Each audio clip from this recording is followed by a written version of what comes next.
On va maintenant passer à la finale une. Ici, c'est la combinaison de la finale U, U, donc le U tréma qu'on a vu précédemment dans la formation, avec le son N, N à la fin. Une. Donc en pinyin, quand cette finale n'est pas précédée d'une initiale, on va ajouter un Y et on va supprimer le tréma sur le U. Et sinon, quand elle est précédée d'une initiale, on va l'écrire UN et on va encore supprimer le tréma ici, sur le U.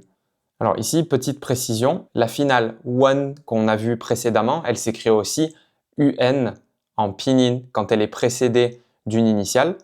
Donc on pourrait se dire qu'il va y avoir confusion.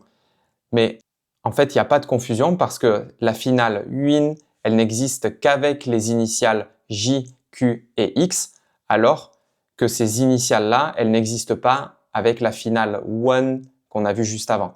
Donc, il n'y a pas de confusion possible et on peut donc faire cette abréviation quand on écrit le pinyin.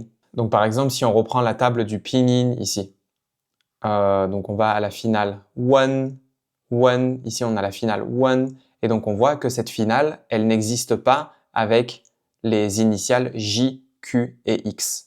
D'accord?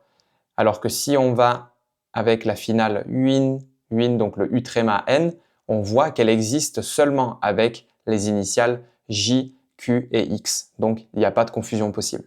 Donc maintenant, on va s'entraîner à prononcer cette finale, donc avec le caractère UIN, UIN, donc ici deuxième ton, UIN, donc c'est le caractère qui représente un nuage. Et on a aussi le mot UINQI, UINQI.